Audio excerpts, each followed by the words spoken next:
Welcome back to Mayo Clinic Radio. I'm Dr. Tom Shives. And I'm Tracy McCrae. If you have ever dreamed of becoming a space traveler, your chance may be coming.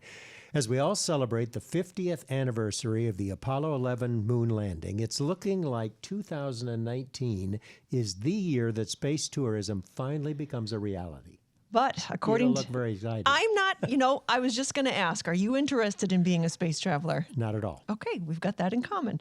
According to aerospace medicine expert Dr. Stepanek, there are a lot of unknowns and reasons to be cautious about civilian space travel. He joins us by telephone from the Mayo Clinic in Arizona. Welcome back to the program, Dr. Stepanek. Thank you for having me. Hi, Dr. Stepanek. Good to talk to you. So first of all, tell us about the specialty of aerospace medicine. What does that mean? What do you do? So aerospace medicine is the specialty that deals with the unique environmental challenges of flight that impact the human body. So, for example, altitude-related changes, acceleration, absence of gravity, and the adaptation of the human body. So this encompasses us as travelers to terrestrial altitude or in aircraft, passengers or pilots, and when venturing into space. And how do you apply that clinically in your practice? Well, I see pilots. We do examinations to make sure if they, for instance, have had medical conditions that they're safe to go back to flights.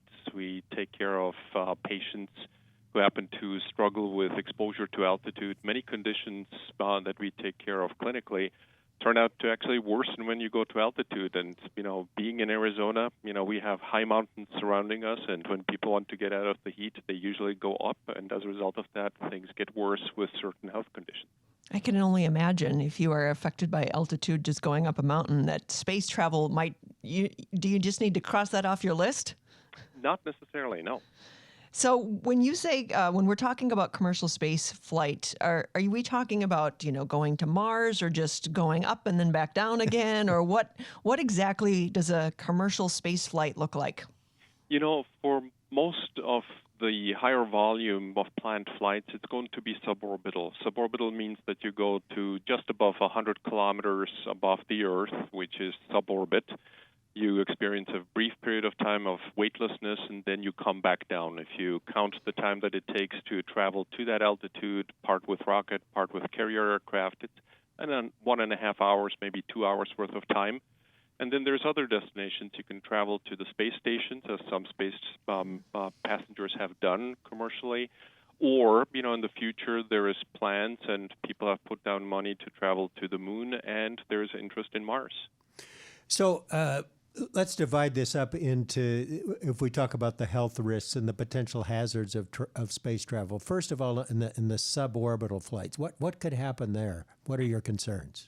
Well, first and foremost, the suborbital flights, because they're going to be short, based on the data that we have in centrifuge exposures that the FAA has run studies on, it's going to be safe for most individuals. And the key concern is going to be some of the environmental challenges that people experience, such as the vibration, the noise, maybe even the anxiety of being in that situation.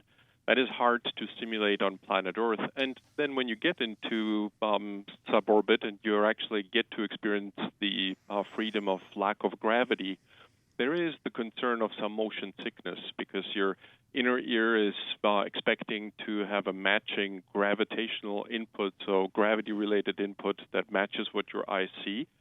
And when you get into microgravity, that goes away. So your eyes, see a wonderful scenery, and you're tempted to do cartwheels. The problem is that your inner ear does not send matching information to the brain, and that among astronauts has been well known to be an issue for 48 to 72 hours with some motion sickness. Can you, expose a traveler to conditions that they might experience up in space beforehand? Is there any way that you can simulate that so they can get prepared for it? Or is it just, you're going to be sick the whole time? No. The expectation, I don't expect that individuals are going to be sick the whole time. We don't have the data on a lot of individuals who have done that. So I experienced the vast majority of individuals are going to do well. And the spaceflight companies, for that very reason, tend to have a program where they stipulate or suggest that individuals get analogous environment training, which means that they expose them to an environment of high altitude in chambers. They expose them to G-forces that they're expected to see with a visual simulation of what's going to be happening when they are going to blast off with the rocket. So that way, individuals can get prepared for what it will feel like, what the forces are, and that training will cut down on some of the anxiety that can be induced. Is there required training, or will there be?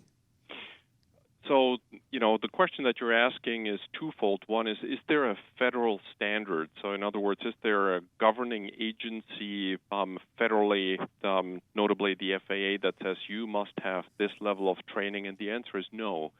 The FAA, especially early on, as this is a nascent industry, has taken a liberal approach, stating that the only thing they stipulate from the operators is that they provide the individuals with emergency situation training and a full informed consent, so they're aware of what sort of environments they're going into and what sort of forces they will be exposed to.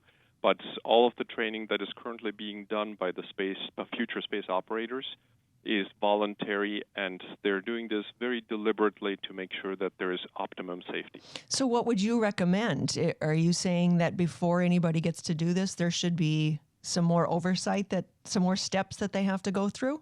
No, at this point in time, for the suborbital space flight flights that are planned, because they're short, because the time in microgravity is short, I do not believe that there is going to be need for any additional regulation at this point. We will learn as many people fly, what, if any, problems, and the quite possible situation is that there is not going to be much in the way of problems in the first place, and as a result of that, not much in the need for additional safety regulations. A lot we don't know. That's why I want you to go first. I was going to say, we'll find out what doesn't work from the people who go first. That's right. So how high do you have to go to get into microgravity? Well, if you go to 100 kilometers... So that's how many miles? It's about 66 miles. Okay. So if you get there, you're going to get microgravity. And then what concerns do you have on the potential longer commercial space flights, with the orbital flights? When we go into orbit, it's all somewhat proportional to the amount of time that you spend in microgravity. So the human body is amazing in that it's capable of adapting. But when you don't have gravity, your bones and your muscles don't get the stimulus that are required of them that we have here on Earth. And as a result of that, deconditioning occurs, bone loss occurs. Those are the key things, as we're looking towards planetary travel and beyond low Earth orbit.